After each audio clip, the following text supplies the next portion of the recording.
Hey everybody, I thought we could do a little lunch and a little talk about my breast cancer since I just had chemo yesterday. If you notice, I'm not wearing any makeup today because it's the day after chemo and I'm exhausted and I just don't feel like wearing any makeup. The flushing you see is what we call the chemo flush. That happens after you've had chemotherapy with all the steroids and everything. And so I'm going to eat a little soup. You may be wondering, how can you eat soup after chemo? Because I'm on 3 different anti-nausea meds. That's how I can still eat soup after chemo. So let's start with my name, since I haven't told anybody my name. My name is Lisa, and I was diagnosed with stage 2 breast cancer in January of 2019. I actually found the lump myself in the shower, and I went to the emergency room because I was so terrified and was immediately dismissed and told that I was too young and I shouldn't worry about it. But of course, I did worry about it, and so I went and called to get a mammogram, my first ever, because I was 37 and or 36. It was right before my birthday. And you don't get mammograms before 40 unless you have a history of breast cancer in your family, which I did not. And so I was sent for a diagnostic mammogram where they did a mammogram and an ultrasound. And I never received a call back from them for anything. I actually received a call from the breast surgeon's office telling me I needed to come in and have a biopsy, that they had found some abnormalities and I needed to come in and have a biopsy. So February 1st of 2019, I went in and I had a biopsy, and that took a couple days to come back. And when it came back, we went into the office and he sat down across from me and he told me, I am so sorry to tell you this, but it is breast cancer. And it's a very aggressive form of breast cancer. It's called HER2 positive.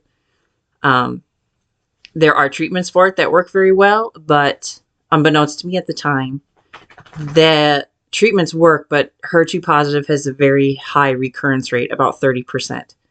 And in those 30% of cases, 50% of the time, it comes back in your brain. And so I wasn't told that at the time. I was told this treatment works very well. And then I was told I would need to have a bilateral mastectomy because there were too many tumors. I had 4 tumors in my one breast, and so I could not have like a lumpectomy or whatever. It wouldn't work. They'd have to, there'd be nothing left. So he originally told me I would only need one mastectomy. I decided on the bilateral so that I could have reconstruction and have both sides look the same. Because I just didn't want 2 different looking boobs, I guess, if that's. So I went through treatment. I did 6 rounds of what is called TCHP, which is Taxotere, Carboplatin, Herceptin, and Perjeta. And I finished those up, and I was extremely sick through that treatment. Lost a lot of weight. I lost all my hair, all my eyebrows, all my eyelashes. In fact, my eyebrows are still gone. I still don't have any.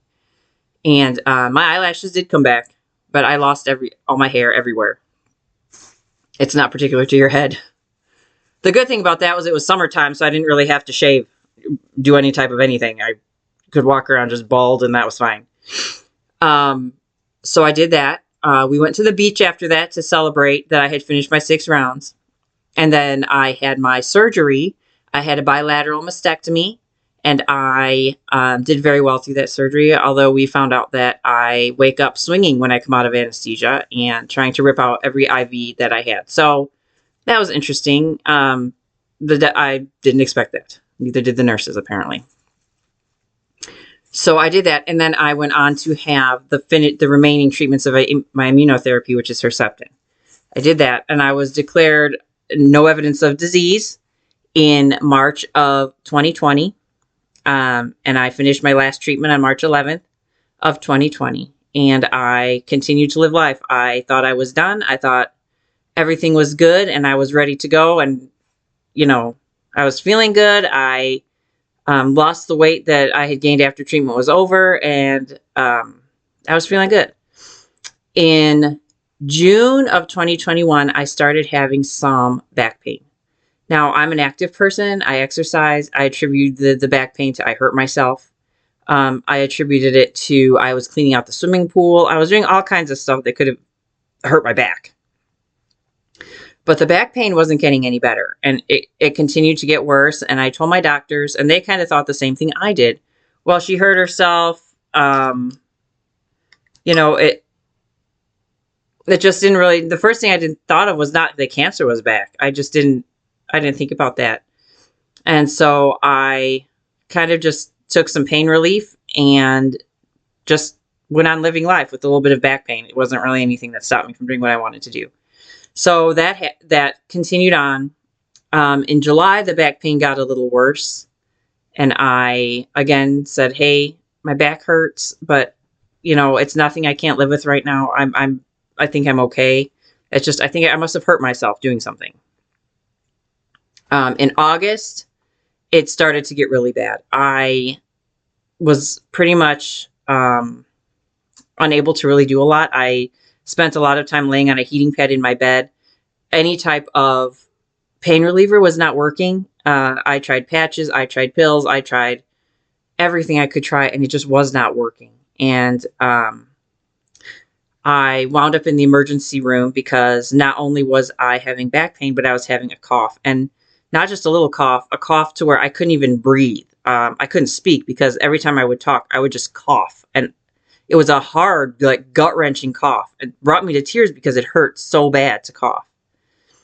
They did some blood work in the emergency room, said they didn't really see anything. They did a chest x-ray and said, we don't really see anything on your chest x-ray. Here's some cough medicine.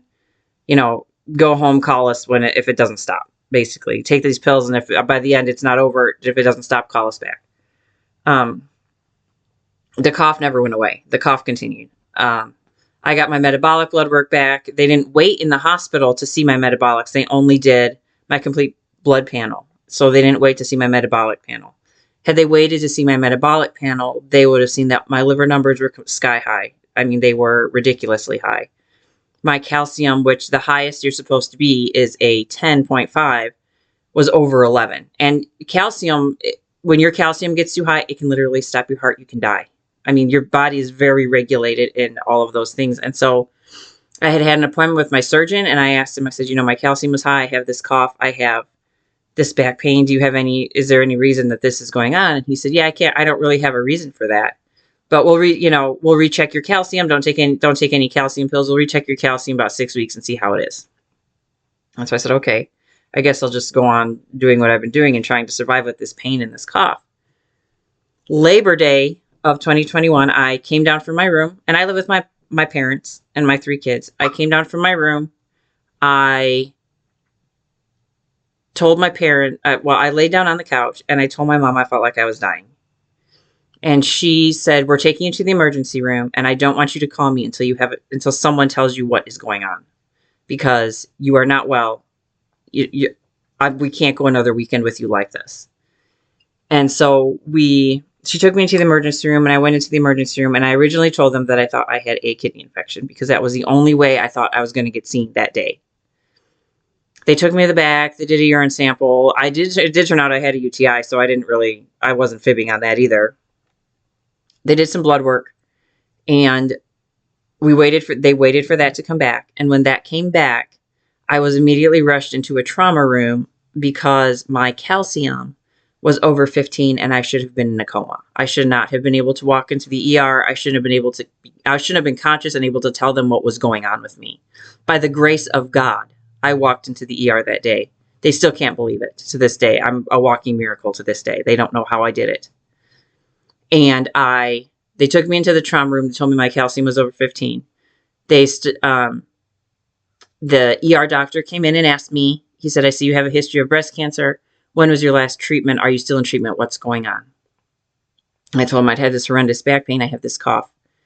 And he said, my fear is that your breast cancer has come back, and we're going to do some scans and find out what's going on. And so he immediately ordered a CT and an MRI. I went in for the CT. I went in for the MRI. Those came back really fast. The doctor actually came in, sat down next to my bed, took me by the hand, and told me that from what they could see on the CT, the breast cancer was back in my pelvis. It was in my bones.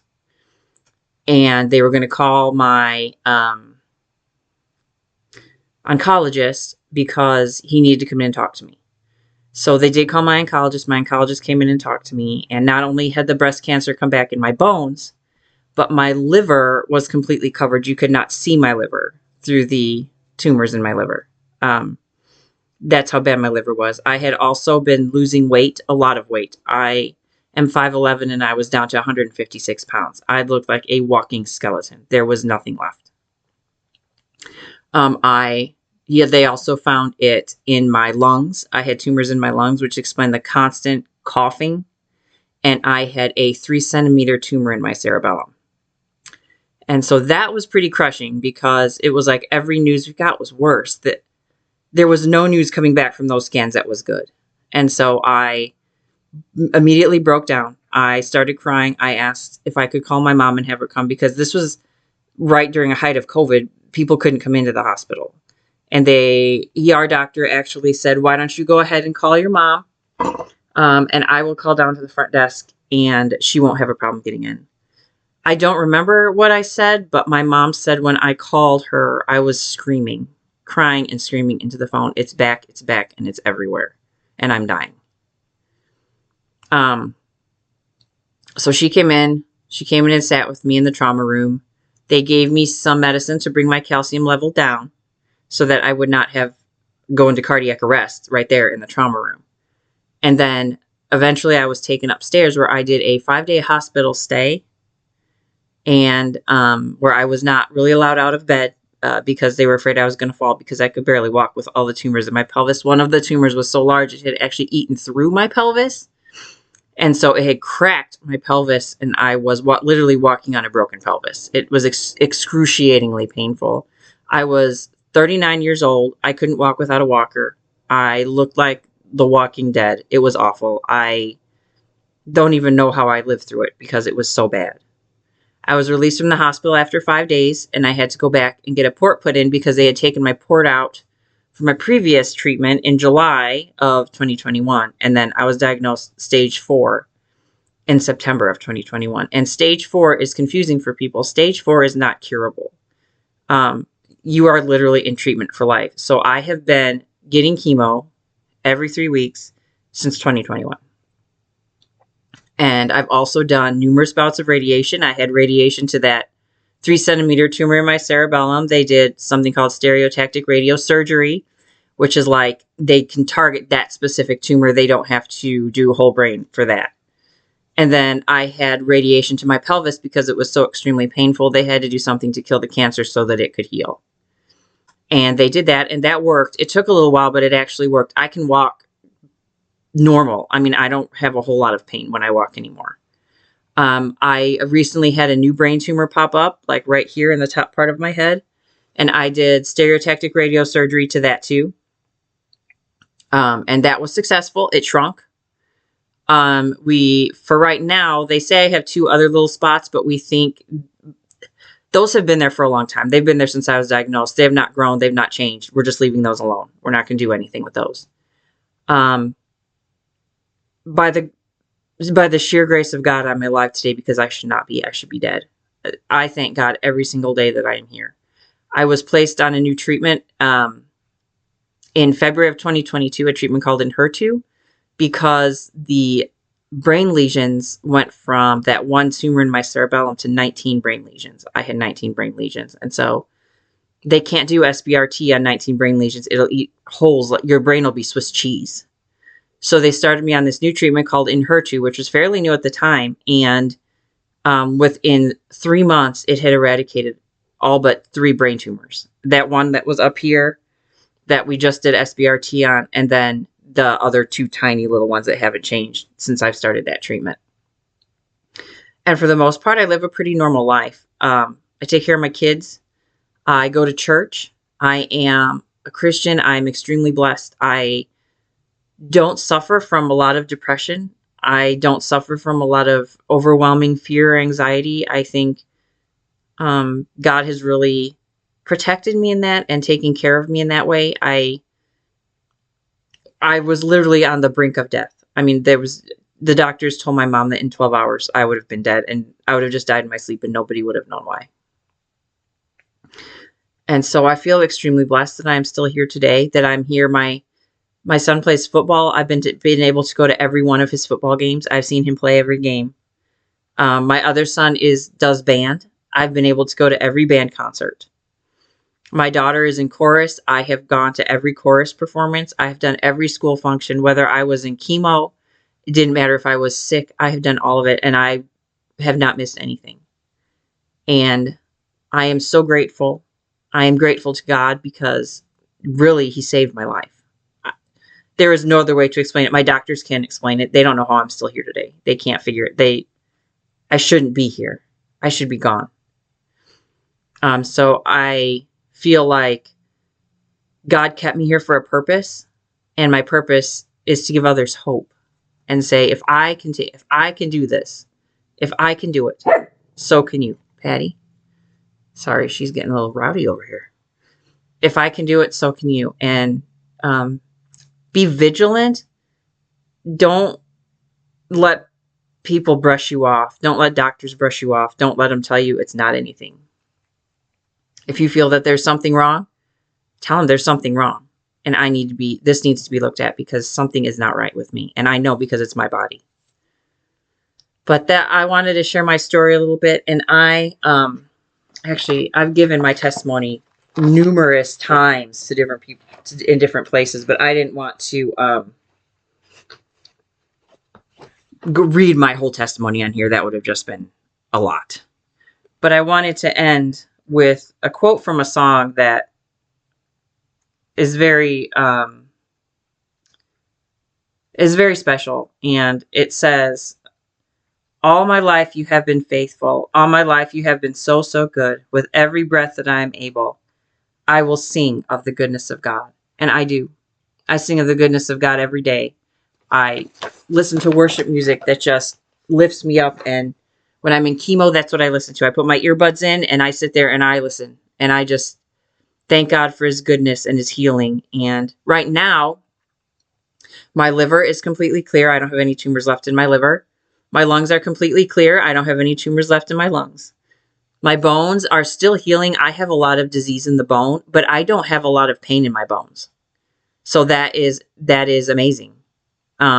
So God continues to be good to me. He continues to bless me. He continues to give me wonderful experience with my family and my friends. And I couldn't be any more grateful. I couldn't be any more grateful for the support that I received from people. Just everybody has just been so supportive, and for years. It's not a short-term thing. This disease is not short-term. This disease is forever. And so I have had so much support from people who have loved on me and loved on my kids, and organizations that have come alongside me to help me. And if you're interested in any of those, you can look up Camp Kesem. You can look up Thumbs Up, Inheritance of Hope. All of those are wonderful, wonderful things. They come alongside you. They come alongside your kids. My kids love Camp Kesem. My kids love Thumbs Up. We've done a couple things with Thumbs Up, and my kids will be going back to Camp Kesem for the 3rd year this year. And they're just so looking forward to that. They can go be with people who have parents that have cancer, and be with counselors who have dealt with this before or who have family that has it. And it's a real place of understanding. And so Thumbs Up is the same way. It's a family retreat for families dealing with cancer. So is Inheritance of Hope. And they provide all of those things for free, as does Camp Kesem. So I want to thank all of you for sitting and listening to my story. And I hope I've provided some of you with some hope if you're dealing with something really hard in your life. I hope that I can instill just a little bit of hope in you. And God bless you all. Thank you for watching. And I will see you all in my next video. Bye, everybody.